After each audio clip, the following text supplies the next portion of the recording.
Hello students, welcome to my channel Study Hub, and in this video I am going to talk about hydrogen bond, which is the part of structure of atom, molecule and chemical bond unit 1 of CSIR net. So let's start. Hydrogen bond is the bond between two electronegative atom, okay, between two electronegative atom, fluorine, oxygen and nitrogen. These are the electronegative atom, and in this hydrogen bonding one must atom must act as a hydrogen donor, and other should be as hydrogen acceptor, and these hydrogen acceptors should have lone pair, which is important. Hydrogen act as a bridge between two electronegative atom. How? Let's start. This is hydrogen which is present in between two electronegative atom, and this is A, which is acceptor of hydrogen atom, and B is the donor of hydrogen atom. So first, what happens? Firstly, this hydrogen donates its electron to the acceptor. तो जैसे ही hydrogen क्या करती है, अपने electron को donate करती है acceptor के पास, तो हाइड्रोजन के पास क्या हो जाता है, एक पार्शियल पॉजिटिव चार्ज आ जाता है। क्या होता है, फिर से एक बार बताते हैं। हाइड्रोजन जैसे ही इलेक्ट्रॉन को डोनेट करता है एक्सेप्टर को, तो हाइड्रोजन के पास पार्शियल पॉजिटिव चार्ज आ जाती है। अब जैसे ही हाइड्रोजन के पास पार्शियल पॉजिटिव चार्ज आ जाएगी, तो इससे भी कोई आ जाएगा अट्रैक्ट करने वाला, कोई इंटरैक्ट करने वाला। तो ये इंटरैक्ट होगा with this donor which is also electronegative atom. ठीक है, तो यहाँ पे बी के जगह में ऑक्सीजन आ सकता है, नाइट्रोजन आ सकता है, फ्लोरीन आ सकता है। वैसे ही एक्सेप्टर के जगह में भी फ्लोरीन आ सकता है, ऑक्सीजन आ सकता है, नाइट्रोजन आ सकता है। ठीक है, तो इसी को कहते हैं हम लोग हाइड्रोजन बॉन्डिंग। तो हम लोग समझने के लिए एक एग्जाम्पल ले लेते हैं वाटर मॉलिक्यूल का। तो वाटर मॉलिक्यूल में क्या होता है, यहाँ पे हम लोग देखिए, बीच में यहाँ पे हो गया है ऑक्सीजन, और इधर है हाइड्रोजन, और इधर भी है हाइड्रोजन।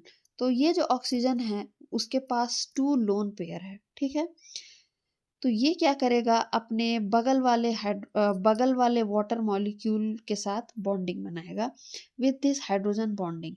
तो हाइड्रोजन क्या करेगा, जैसे सेम केस में जैसे मैंने बताया कि हाइड्रोजन के पास होते हैं इलेक्ट्रॉन, तो वो अपना इलेक्ट्रॉन क्या करते हैं, इजीली डोनेट कर देते हैं। तो वो डोनेट जैसे ही करेंगे तो ऑक्सीजन उसे ले लेगा एज अ एक्सेप्टर, और फिर जैसे ही हाइड्रोजन क्या करता है, अपने इलेक्ट्रॉन को डोनेट करता है, तो इसके ऊपर क्या हो जाता है, एक पार्शियल पॉजिटिव चार्ज बिल्डअप हो जाता है। और पार्शियल पॉजिटिव चार्ज जैसे ही बिल्डअप हो जाएगा, तो यहाँ पे जो ऑक्सीजन है वो क्या करेगा, इस हाइड्रोजन के साथ इंटरैक्ट करेगा।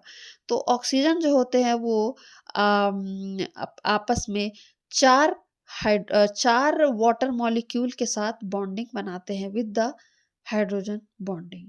ठीक है, तो वाटर को पूरी तरीके से इसको घेर लेते हैं। ठीक है, तो यहाँ पे हम लोग को ये भी ध्यान रखना है कि लोन पेयर जो होता है इलेक्ट्रॉन्स का, वही डिसाइड करता है हाइड्रोजन बॉन्डिंग को।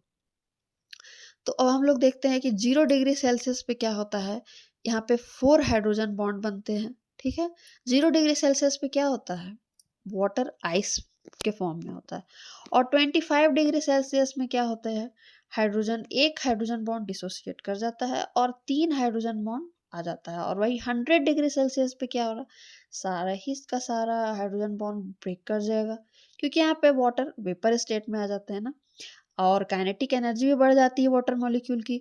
तो यहाँ पे हाइड्रोजन बॉन्ड पूरी तरीके से डिसोसिएट कर सकता है। ये क्वेश्चन आपसे पूछे जा सकते हैं। दूसरा है why H2S is gas at room temperature. तो H2S जो होते हैं वो गैस के फॉर्म में क्यों होते हैं, वाटर के फॉर्म में क्यों नहीं होते, मीन्स सॉरी लिक्विड के फॉर्म में क्यों नहीं होते, क्योंकि इनमें हाइड्रोजन बॉन्डिंग नहीं बन पाती। ठीक है, क्योंकि S जो है वो वैसा इलेक्ट्रोनेगेटिव एटम नहीं है, वो एक लेसर इलेक्ट्रोनेगेटिव एटम है।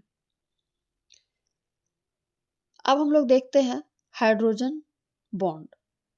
हाइड्रोजन बॉन्ड दो टाइप के होते हैं, इंटरमॉलिक्यूलर और इंट्रामॉलिक्यूलर। इंटरमॉलिक्यूलर के एग्जांपल है वाटर, जैसा कि अभी हम लोगों ने देखा, double stranded DNA, secondary structure of protein double stranded DNA.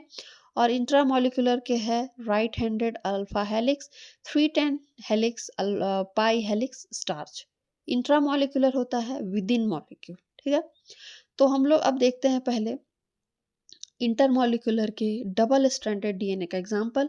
तो डबल स्ट्रैंडेड डीएनए में हम लोग को पता है कि ये हेलिकल स्ट्रक्चर होता है। तो यहाँ पे हाइड्रोजन बॉन्डिंग कहाँ बनती है? हाइड्रोजन बॉन्डिंग बनती है दो नाइट्रोजनस बेस के बीच में, ठीक है। एडेनिन और थाइमिन के बीच में टू हाइड्रोजन बॉन्डिंग होते हैं, ठीक है।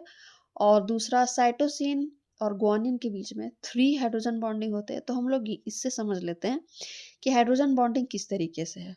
तो देख सकते हो ये एडेनिन है, ये थाइमिन है। ये एडेनिन का नाइट्रोजनस ग्रुप है, नाइट्रोजन ग्रुप है, और ये हाइड्रोजन है, ठीक है। और ये जो है ये है थाइमिन का ऑक्सीजन। तो ऑक्सीजन यहाँ पे क्या कर रहा है, ऑक्सीजन और हाइड्रोजन और एन ये तीनों आपस में इंटरेक्ट किए, तो यहाँ पे क्या हो रहा है, यहाँ पे हाइड्रोजन बॉन्डिंग है, ठीक है।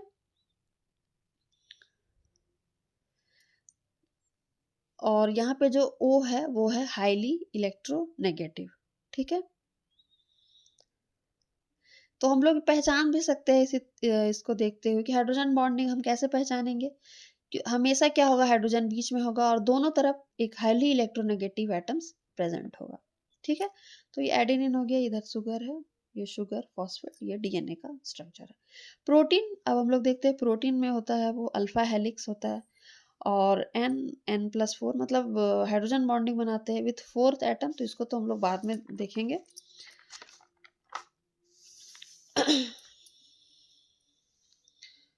और एक चीज यहाँ पे क्या है कि जो ऑक्सीजन है वो एज अ डोनर है, ठीक है। और यहाँ पे जो नाइट्रोजन है वो एज अ एक्सेप्टर है। अब हम लोग देख रहे हैं सेल्यूलोज। सेल्यूलोज में क्या होते हैं, दोनों इंटरमॉलिक्यूलर और इंट्रामॉलिक्यूलर हाइड्रोजन बॉन्डिंग दोनों ही प्रेजेंट होता है, ठीक है।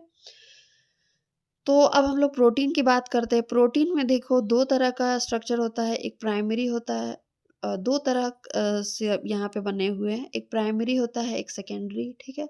तो प्राइमरी स्ट्रक्चर जो है वो अल्फा हेलिक्स है और सेकेंडरी स्ट्रक्चर है beta sheet.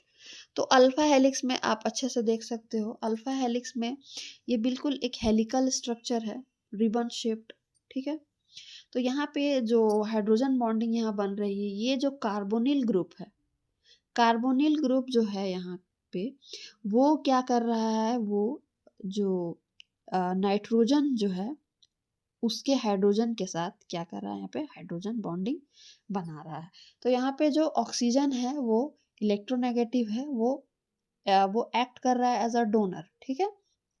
Nitrogen act as a acceptor, ठीक है। तो यहाँ पे समझ में आ गया होगा कि पहले क्या करेगा, जो नाइट्रोजन है वो क्या करेगा, हाइड्रोजन को एक्सेप्ट करेगा, उसका इलेक्ट्रॉन को एक्सेप्ट करेगा। फिर हाइड्रोजन क्या हो जा रहा है, यहाँ पे इस पे आ जाएगा पार्शियल पार्शियल पॉजिटिव चार्ज, ठीक है। जैसे ही पार्शियल पॉजिटिव चार्ज आएगा तो इसका जो कार्बोनिल ग्रुप है जो कि ऑक्सीजन है, जो कि इलेक्ट्रोनेगेटिव है, तो वो इसके साथ इंटरेक्ट किए।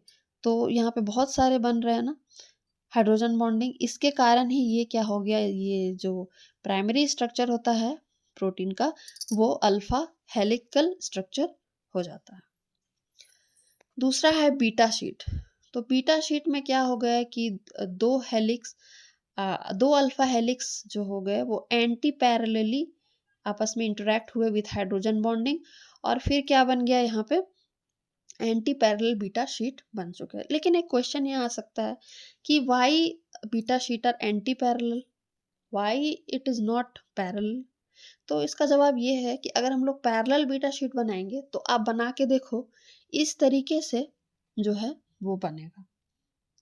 तो यहाँ पे जो हाइड्रोजन बॉन्डिंग तो बनेगी लेकिन ये एक स्टेबल स्ट्रक्चर नहीं देगा, ठीक है। यहाँ पे हाइड्रोजन जो है वो टूट सकते हैं, क्योंकि क्या होगी, जैसे अगर ये दो दो पैरेलल बीट अगर पैरेलल हेलिक्स ले ले हैं, तो फिर क्या हो रहा है, यहाँ पे बहुत ही हाइड्रोजन बॉन्डिंग में यहाँ पे दूर दूर हो जाएंगे, ठीक है। ये जो कार्बोनिल ग्रुप है और जो नाइट्रोजन का जो हाइड्रोजन है ना, ये आपस में बहुत ही ज़्यादा दूर दूर होंगे, तो हाइड्रोजन बॉन्डिंग उतनी स्टेबल नहीं होगी, ठीक है, वीकर हो जाएगी। तो यहाँ पे हम लोग को लेकिन एक बात ध्यान में रखना है, तो कि in hydrogen bonding oxygen should be donor because it is highly electronegative, and nitrogen should be acceptor because it is lesser electronegative, ठीक है। और हाइड्रोजन बॉन्डिंग आपके एंटीजन एंटीबॉडी इंटरेक्शन में भी होते हैं, ठीक है। हाइड्रोजन बॉन्डिंग भी रोल प्ले करता है इंटरेक्शन के लिए एंटीजन और एंटीबॉडी का, और दूसरे बॉन्ड्स भी होते हैं, van der Waals interaction, electrostatic interaction, hydrophobic interaction, इन तीनों के अलावा हाइड्रोजन बॉन्डिंग भी होता है। तो ये हाइड्रोजन बॉन्डिंग कहाँ पे होता है एंटीजन एंटीबॉडी में, तो ये क्या होता है, एक स्पेसिफिक अमाइनो एसिड में होते हैं, specific amino acid residues on the antigen and antibody, particularly in the complementary binding site. तो हमें पता होता है कि एंटीजन और एंटीबॉडी का एक कॉम्प्लीमेंट्री बाइंडिंग साइट होता है दोनों को बाइंड करने के लिए, तो यहाँ वहीं पे जाकर के हाइड्रोजन बाइंडिंग होता है, ठीक है। तो नेक्स्ट वीडियो में हम लोग बात करेंगे इलेक्ट्रोस्टैटिक इंटरेक्शन के बारे में, और कुछ एग्जांपल्स भी लेके देखेंगे इसको। तो I hope you liked my video, so share, subscribe my channel, thank you.